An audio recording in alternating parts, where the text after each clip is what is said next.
FSN Radio. It's all about what's next. Go to financialsurvivalnetwork.com and sign up for your free weekly newsletter. You'll also get 3 free reports. The Financial Survival Network. It's all about what's next.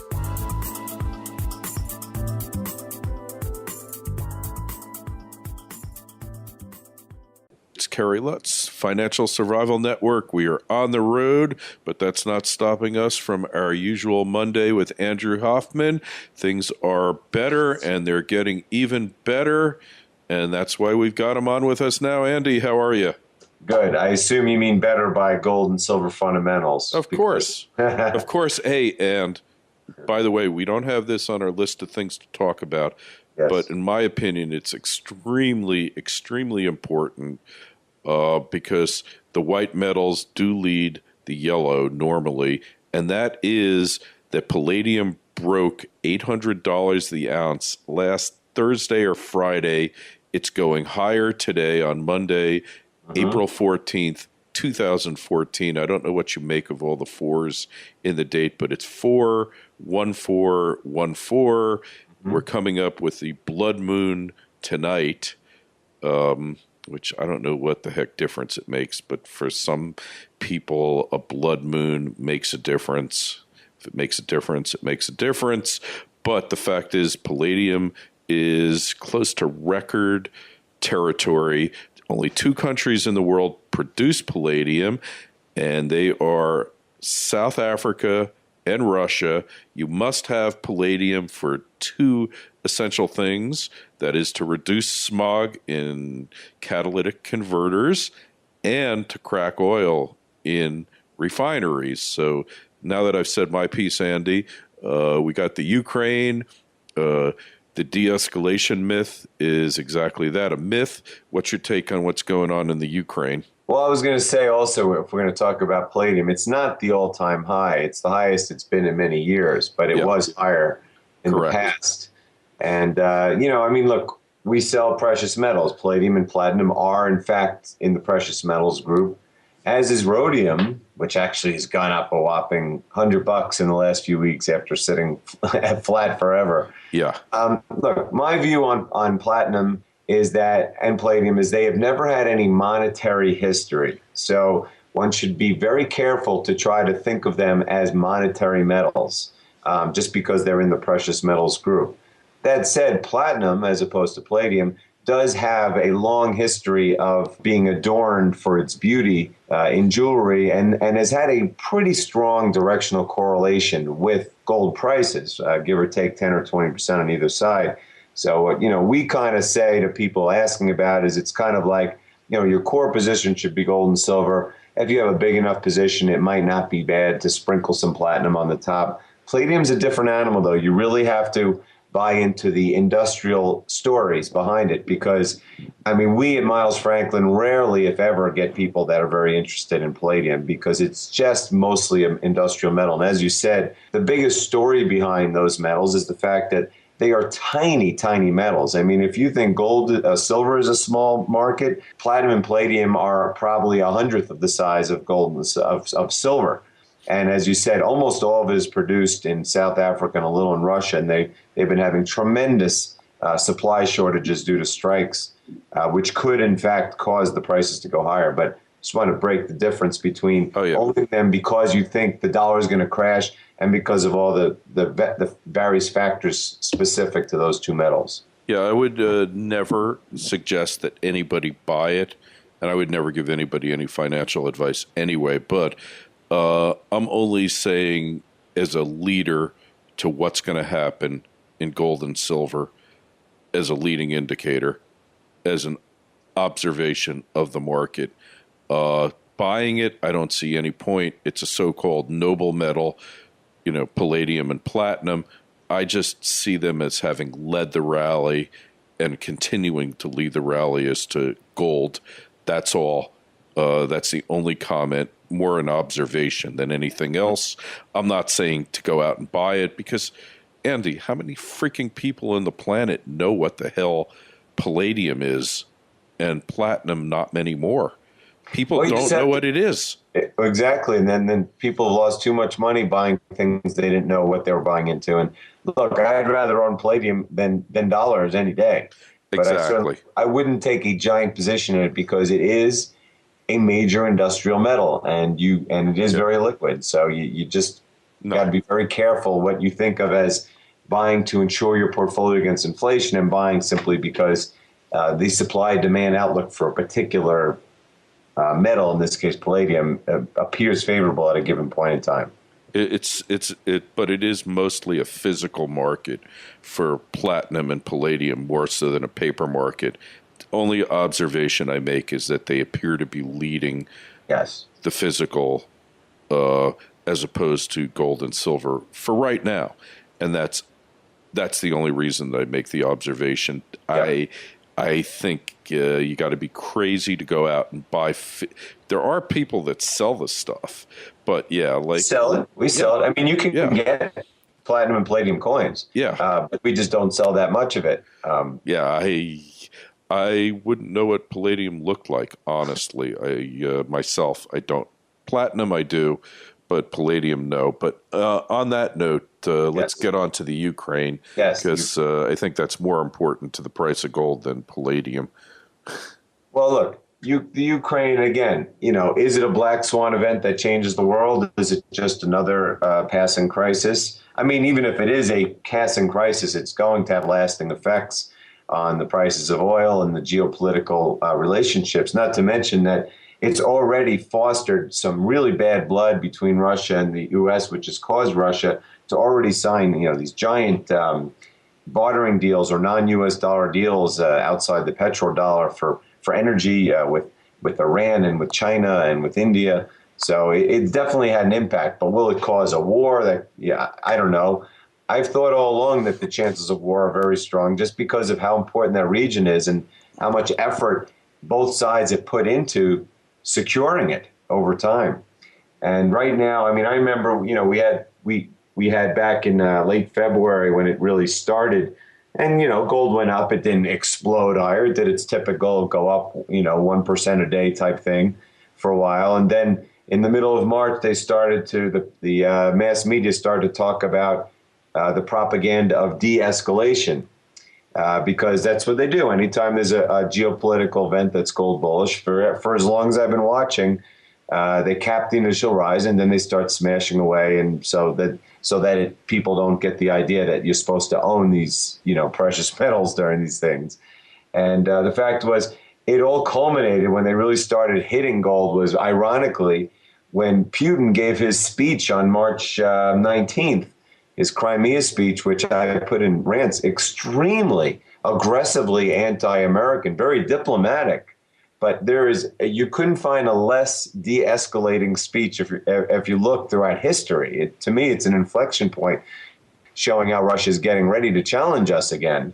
Of course, that happened to be the same day as the FOMC meeting, so they were smashing anyway. But the point is, look where we are versus March 18th, March 19th. We're talking about major troop buildups on both sides. We're talking about riots on both sides. The taking over of military installations and the threatening of shutting down the gas. We're having open arguing in the UN between Russia and the West.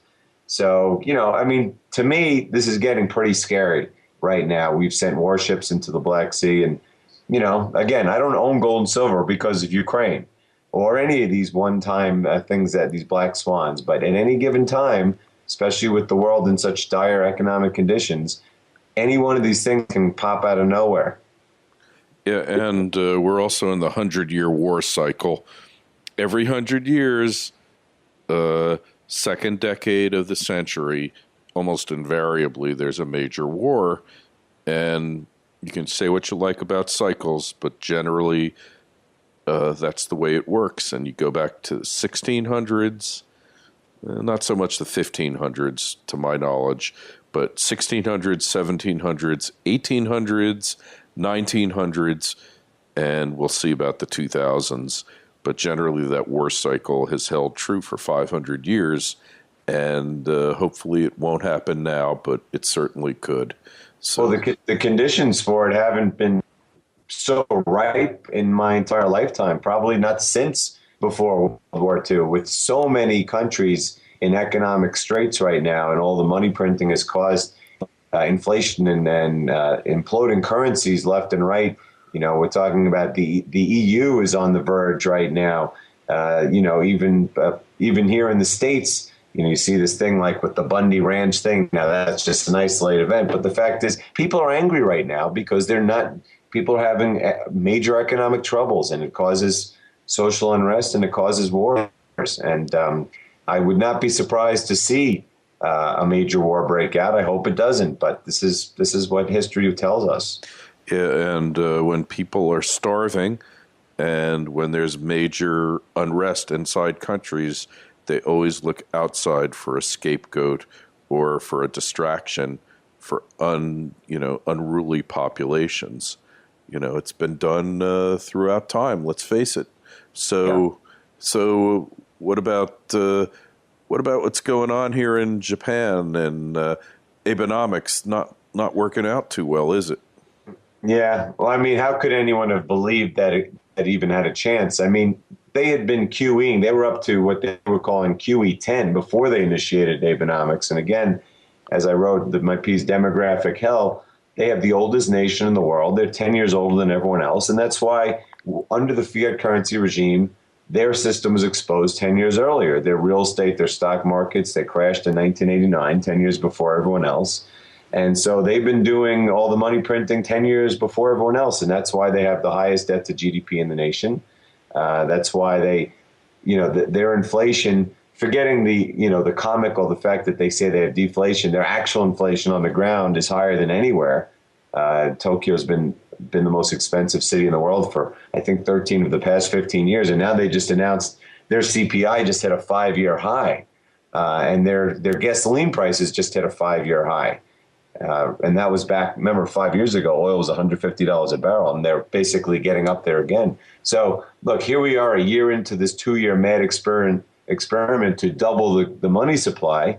And first of all, the Nikkei average peaked a year ago, and it's been falling dramatically right now. And, they didn't even have the again, you had this tax increase that was brought in, this major national sales tax increase, which was brought in to somehow pay for all the fiscal spending that this crazy government is doing. And they didn't even have an increase in retail spending before the increase in taxes. And if you could believe this, I kid you not, this is real. In the first week or two after the tax increase, they've seen a 25 to 30% or more in decrease in retail sales in Japan.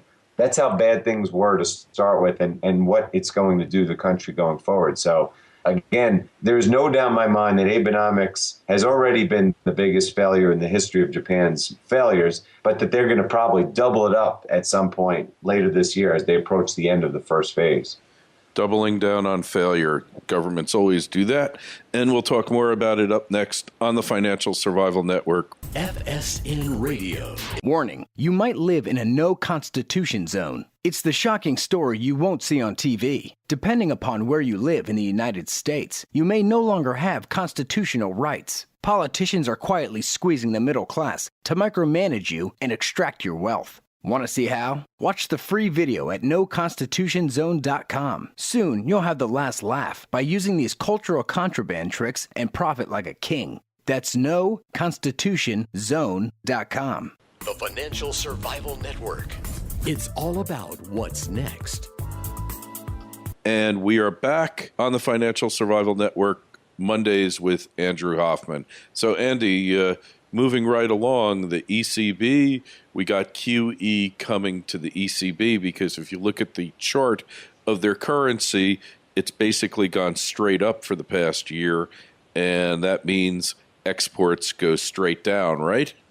Yeah. Well, just the fact that the euro has gone up in value against the dollar tells you how bad the dollar is. And again, this is junk against junk, so that you can't really rate how a nation is doing when its currency is going up against another junky currency. But again, the fact that Europe, which is in the worst economic condition of our lifetimes. Certainly by far the worst since the 2008 crisis. I mean, your unemployment is basically at a record high.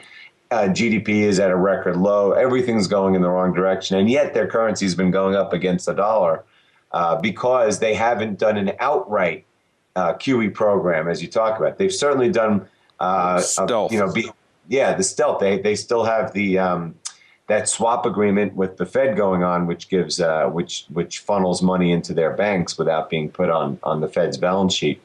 But it's mostly been this promise of whatever it takes that's buoyed the stock and bond markets there. But now they're going to have to do it. They've already modeled now. Last week, the ECB said we've modeled a €1 trillion QE program, and the consensus is that by the middle of this year they will go from their quarter point interest rate down to zero, start the program, and as you said when you mentioned this at the beginning of the segment, Draghi this morning made a very telling statement when he said, if the euro remains strong, we will loosen policy.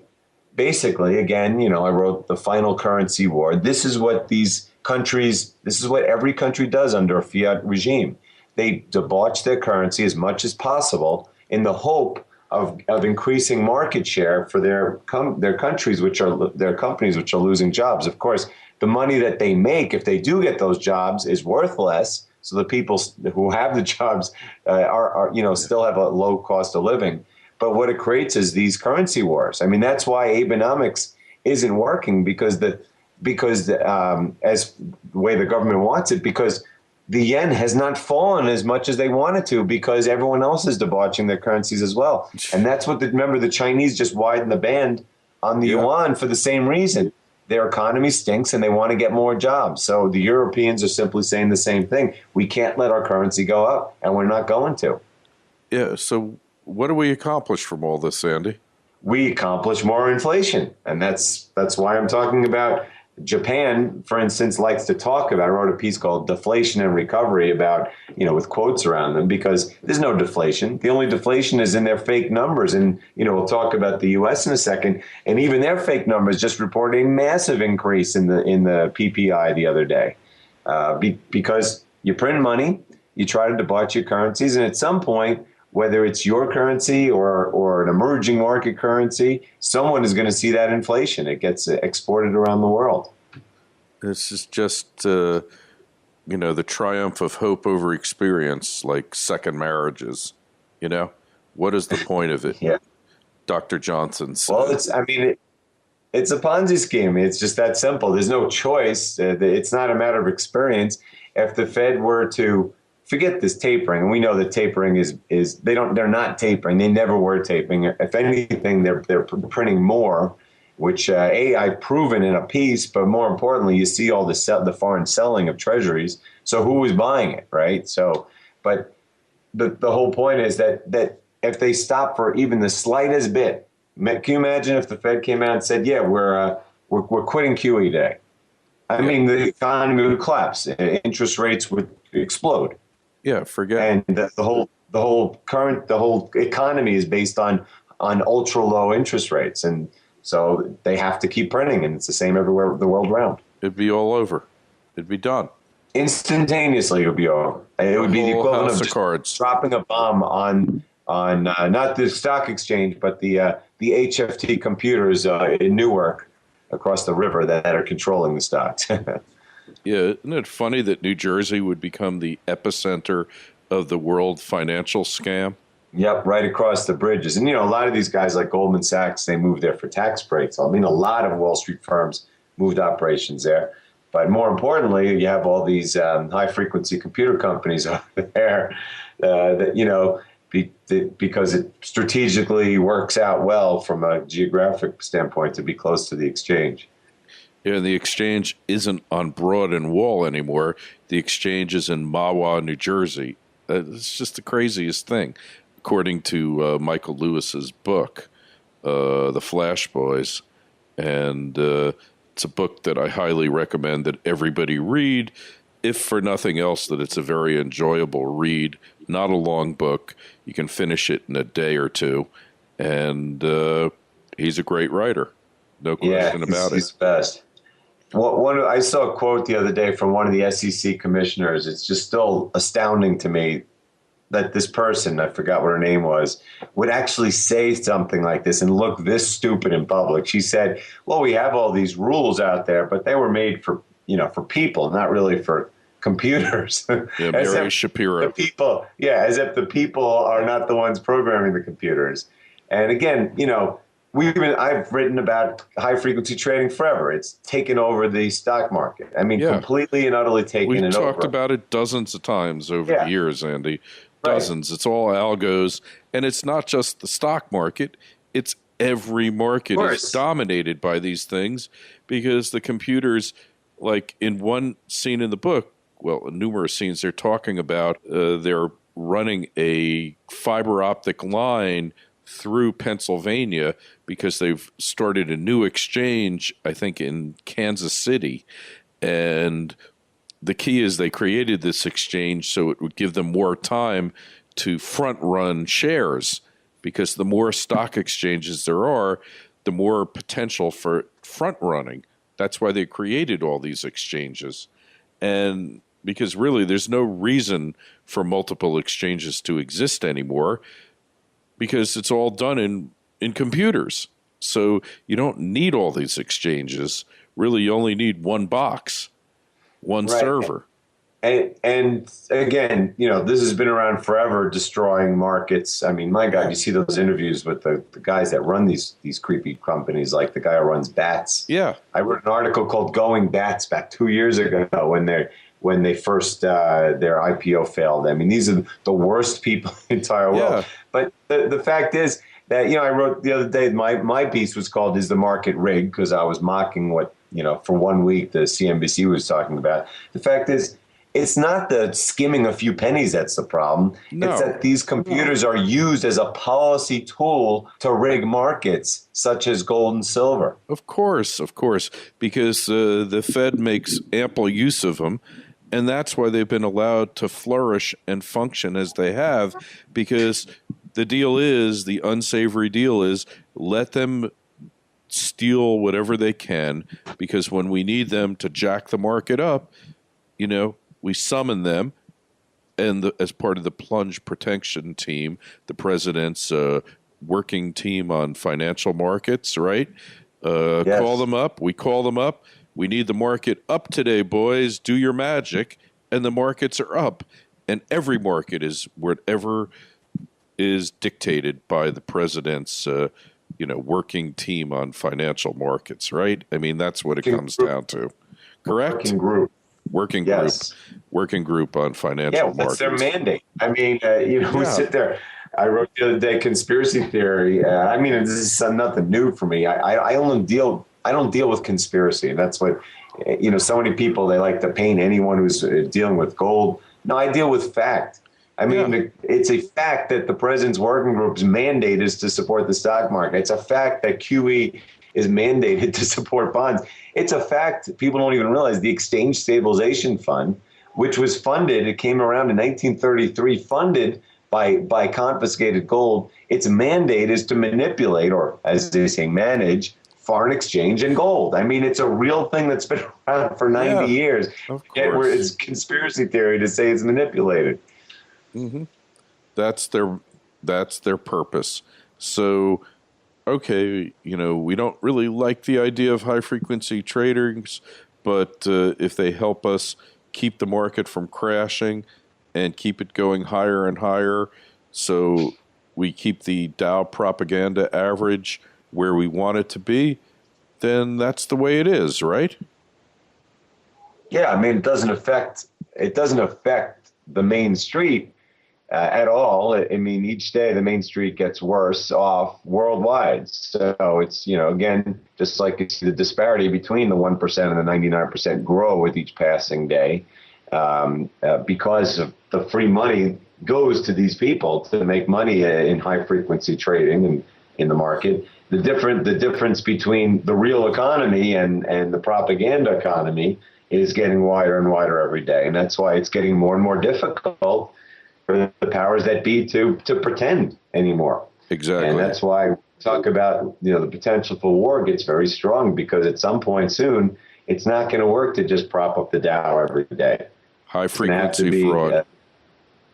There's going to have to be something to divert our attention aside from pretending that if the Dow goes up, that means everything's fine. You got it. And that's it for today, Andy. So we find you at milesfranklin.com. Subscribe to Andy's newsletter as well as all the other newsletters that are graciously provided to you from milesfranklin.com. And go to financialsurvivalnetwork.com. Subscribe to our newsletter as well. We're going to be having a great article about the Bundy showdown and about what it says about the toothless tiger of the U.S. government. Andy, we'll talk to you next week. You be well. FSN Radio. It's all about what's next. Go to financialsurvivalnetwork.com and sign up for your free weekly newsletter. You'll also get 3 free reports. The Financial Survival Network. It's all about what's next.